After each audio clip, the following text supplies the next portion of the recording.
Hi, my name is Erin Braxton, also known as the Rebel Geek, and today I want to talk to you about the anatomy of an ideal client. So that might sound a little weird to some, but I've been in business for myself for over 10 years, and there are key attributes that make an ideal client good for you. And those things that we need to see sometimes that we didn't check for in the beginning end up affecting us overall. I want to walk you through what those things are. A lot of times if a person comes to you or you get a lead or a prospect comes through the door and they want to hire you for your services, they're going to interview you. They're going to ask you how you work, your timelines. They're going to ask you how much you charge. But while they're interviewing you, you need to be interviewing them. Just because a client is willing to come through the door, pay you money, doesn't mean that they're a great client for you. This wrong type of client can ultimately affect your money. It can affect your time. It can affect your reputation.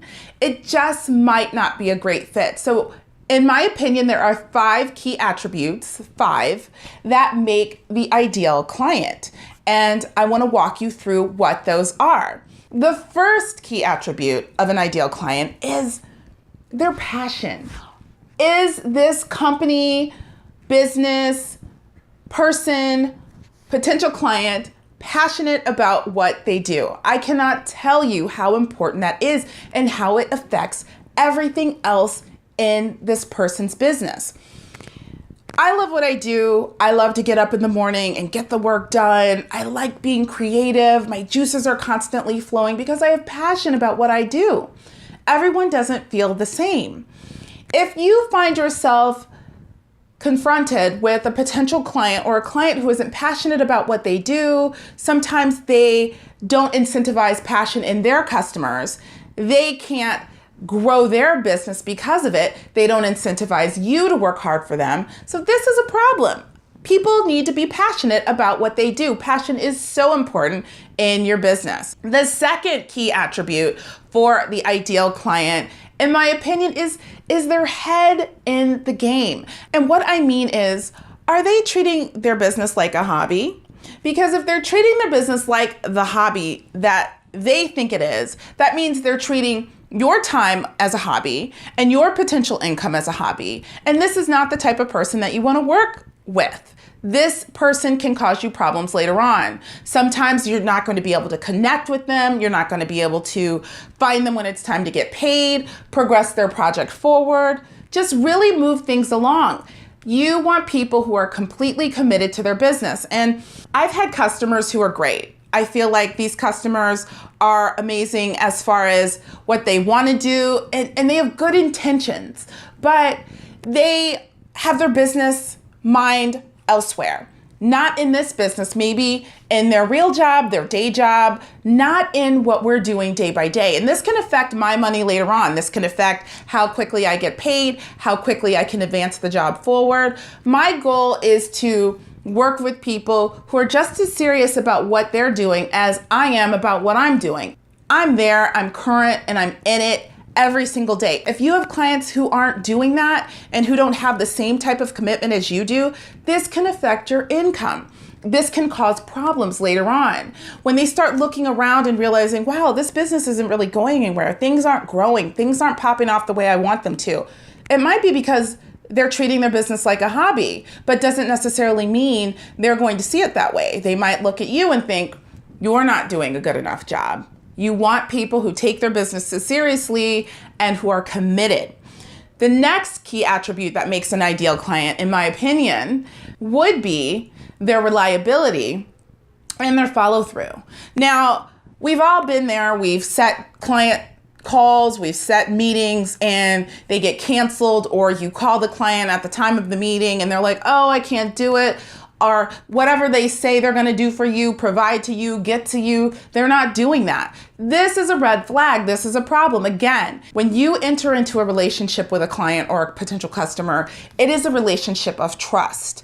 And you need to be able to rely on them, rely that they're going to do what they say they're going to do, rely on them as far as they're going to pay you when they say they're going to pay you. All of these things are so important. And if they're not able to hold up their end of the bargain, then you probably need to look for a different client.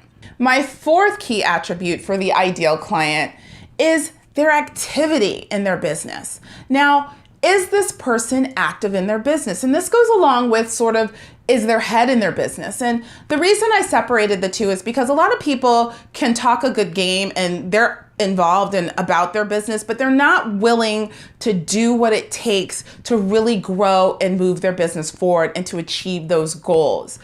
Is your client active? Doing things, trying to help the business grow, trying to actively help you do your job so the business can grow. If you find yourself in a situation where you're willing to put in more time than that particular client, they're probably not the client for you. If you find yourself in a situation where you're doing things to kind of help the client move things along so you can push projects along, that's not a good situation to be in. You want people who are actively working in their businesses. I found myself in this situation so many times, and I've just decided I don't want to work with people who aren't actively involved in their business because things never get done. They're always just things sort of lingering in the air because we can't really make any real progress. And my final attribute, which is sort of a no-brainer, but I want to say it anyway, is budget. Now, budget is so important when it comes to an attribute in a client. And you're not necessarily looking for clients with these $1 million budgets. That's not necessarily what I'm saying. But what I am saying is you want to make sure that the clients that you're looking to partner with have the money to pay you for your services and what you charge. If they're constantly asking for you to reduce your prices or questioning your prices, maybe you need to look at another client. If they are constantly avoiding paying you or delaying projects, you might need to look at a different client. These are all important when you look at budget. And that means you need to be upfront with your clients and let them know what things are going to cost when they've stepped outside of the line and things are going to cost them. I've had clients come to me and they've started off with $20,000 projects and you're thinking, great, this is great. But later on, because they've run through their budget or they weren't honest with themselves or honest with me about what they could and couldn't do, the business just sort of dries up and it just halts. It just doesn't go anywhere. Just to recap, there are 5 key attributes that make up the ideal client. Number 1, passion. Is this person, business, potential client passionate about their business? If there's no passion, a whole lot of other things go with it. Second, do they have their head in their business? Are they able to really focus on this business to get what needs to be done? If their head is elsewhere, they're not really in there, they're going to delay payments, they're going to delay projects. This is not the kind of situation you want to find yourself in. Attribute number 3. Is this person reliable? Do they do what they say they're going to do? Is there follow-up? Can you trust this person to pay you on time? If not, again, you're delaying payments, you're delaying project progression, all things which can affect you. Fourth, what is their activity level in the business? Are they really working in the business or do they just give a lot of lip service but don't do the work? If they're not willing to put in the work and you see that, there's not going to be a whole lot there to do after a certain point. And finally, budget. Is there a budget for you in the services that you provide? Are they constantly questioning you about your invoices? Are they trying to get you to lower your prices? Are they avoiding paying you? Are they hard to find when it's time to pay the bill? If so, you might want to think about different types of clients. Now, I just want to say, we all work with people who aren't necessarily ideal. I love most of my clients. I think they're great people. I think, though, one of the key takeaways from this video is you can work with people who don't have passion for their business or who might be half in or half out, or aren't working on their business as much as they need to work on it in order for it to grow, or don't have the budget that you would like them to have in order to continue working with you, but you work with them anyway and you kind of work it out. You can do those things, but just know that they're not reliable for potential income. You can continue to work with people like that, but when we're talking about building relationships with longevity and relationships that are going to grow and last a long time, these types of people that don't have these attributes are probably not going to be the clients to do that. So think about that as you're choosing your clients, choosing to keep working with your clients, and when you're deciding whether or not you're going to work with them in the first place. So I want to thank you guys so much for watching my video today. I am so excited to share my thoughts with you about small business, and I really love it. So I want to hear from you. What do you think key attributes are for an ideal client? Please leave your comments in the comment box below. And if you like this video, definitely give me a thumbs up, and I'll see you guys next time.